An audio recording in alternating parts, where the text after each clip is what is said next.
가나안 복음방송을 시청하시는 시청자 여러분, 안녕하십니까? 저는 인천 부평에서 영광교회를 섬기는 임정한 목사입니다. 이렇게 또 영상으로 만나 뵙게 돼서 반갑습니다. 오늘 같이 함께 은혜 나눌 말씀은 히브리서 11장 24절로 26절의 말씀이 되겠습니다. 오늘 같이 은혜 나눌 주제는 행복의 조건이라는 주제가 되겠습니다. 본문의 말씀 제가 읽어드리겠습니다. 히브리서 11장 24절로 26절입니다. 믿음으로 모세는 장성하여 바로의 공주의 아들이라 칭함을 거절하고 도리어 하나님의 백성과 함께 고난받기를 잠시 죄악의 낙을 누리는 것보다 더 좋아하고 그리스도를 위하여 받는 능욕을 애굽의 모든 보화보다 더 큰 재물로 여겼으니 이는 상 주심을 바라봄이라. 아멘. 예, 오늘 이제 히브리서 11장의 내용은 옛날 모세라고 하는 분의 그 믿음에 관해서 기록이 되어 있고, 이 믿음은 어떤 믿음일까 잘 소개하고 있으니, 이제 이 모세 선지자는 우리가 해마다 크리스마스 때 되면 저 어렸을 때 생각이 나는데요. 모세 십계라고 하는 영화를 TV에 이제 방영을 해준 적이 기억이 납니다.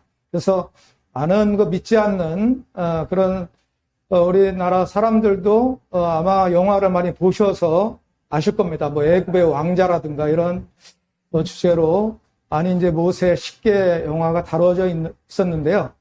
이 모세라고 하는 분은 출애굽기 3장에 보면은 하나님께 택함을 받고 또 출애굽기 1장에 보면은 모세의 출생이 잘 기록이 되어 있습니다. 기록이 되어 있는데 이제 이스라엘 백성들이 애굽에 가서 종살이를 하게 되었죠. 종살이 하게 되었는데 그것도 창세기 15장에 하나님께서 아브라함을 택하시고 내 자손이 이방에 객이 되어서 약 400년 동안 종살이 하다가 많은 재물을 가지고 나오게 될 거라고 약속하신 내용이 있습니다. 그 약속을 이루기 위해서 이스라엘 백성들이 소수민족입니다. 그래서 수요가 작아서 택했다는 민수기의 내용도 있듯이 그 이스라엘 백성들 약 70명이죠. 야곱의 가족 70명이 애굽에 들어갑니다. 애굽에 들어가서 약 400년 동안 종살이하게 되었다는 거죠. 그런 배경 가운데 요셉이라고 하는 이제 야곱의 아들 요셉이 때가 되어서 죽고 나서 모세가 태어나고 이 모세가 이어서 이제 이스라엘의 그 민족을 구원하는 구원자 역할을 하게 된다는 내용이 출애굽기에 잘 기록되어 있습니다. 근데 모세는 태어나자마자 고난을 겪게 됩니다. 자, 우리 인생이 태어나서 누구든지 태어날 때는 울면서 태어난다고 그러죠. 근데 주먹을 쥐고 태어난다고 그러죠. 근데 죽을 때는 어떻게 합니까? 주먹을 피고 죽어요. 그래 이제 속된 말로 그렇게 이야기 많이 합니다. 옛날 어르신들은 주먹을 쥐고 태어나는 것은 이 세상에 태어나서 내가 뭔가 해보겠다 하고 태어나는데, 이제 세상 살다 보니까 내 생각대로, 계획대로 잘 안 되죠. 누구든지 이 세상에 태어나서 행복하게 살고 싶고, 성공하고 싶고, 건강하게 살고 싶은데, 잘 마음대로 안 된다는 거죠. 그래서 돈도 많이 벌고 싶고, 명예도 얻고 싶고, 공부도 많이 해서 유명한 사람이 되고 싶고, 그렇게 생각하고 꿈꾸는 사람이 많이 있죠. 또 그런 것은 싫지만은, 나름대로 내가 어떤 특기를 개발해서 이름을 날리겠다. 그런 또 생각을 하는 사람도 있습니다. 나름대로 행복하고 건강하고 축복받는 삶을 원하는 것은 동일한 것 같습니다. 근데 과연 이제 살다 보면은 내 계획대로 되는 것이 얼마나 있느냐 그 얘기죠. 이 모세라고 하는 분도 태어나자마자 석 달 동안 숨기어서 길렀다는 거예요. 왜 그럴까요? 그 당시에 히브리 민족 이스라엘 백성은 하나님이 함께하는 민족입니다. 그런데 애굽에 가서 이제 종살이를 하게 되는데 그 애굽에 그 왕이 있고 애굽에 그 신하들이 있고 그런 가운데 종살이 하게 되니 얼마나 서글픈 사연이 담겨져 있겠습니까? 예, 그래서 출애굽기 1장에 보면은 그런 내용이 있죠. 이스라엘 백성들이 너무나 고통스러우니까 고통 가운데서 부르짖었다는 거예요.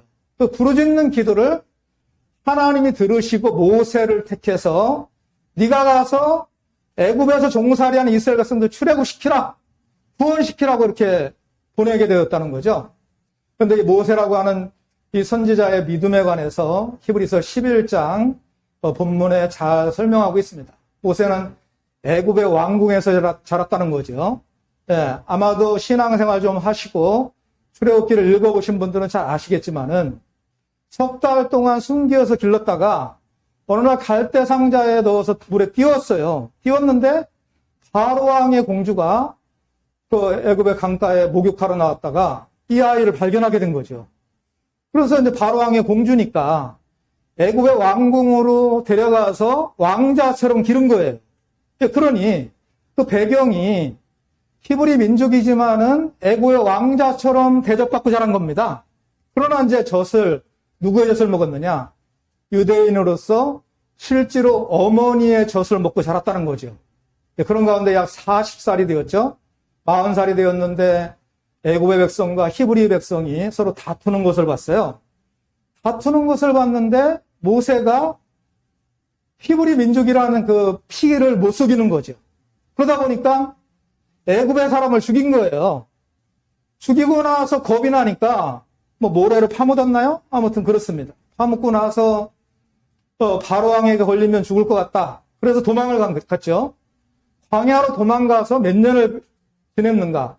약 40년을 지냈어요. 80세가 되었죠. 80세가 되었는데 요즘으로 말하면 의학이 발달해서 막 100살 이상 사시는 분도 있고 또 평균 수명이 80 가까이 되고 또 수명이 점점 길어진다고 하죠. 네, 그런데 그 당시에 모세가 80세에 택함받았다는 것은 너무나도 엄청난 사실입니다. 80세 택함받고 그때부터 본격적인 사역이 시작이 되죠. 웬만한 사람 같으면 40살 되었을 때 애굽의 왕자로서 얼마든지 부귀영화를 누릴 수 있었어요. 그런데 본문에 지금 읽은 내용은 바로 그 내용입니다. 모세는 하나님을 믿는 히브리 민족이었고 하나님을 의지하는 선지자였다는 거죠. 그러므로 애굽의 왕궁에서 낙을 누리는 거 이걸 다 버렸다는 거예요.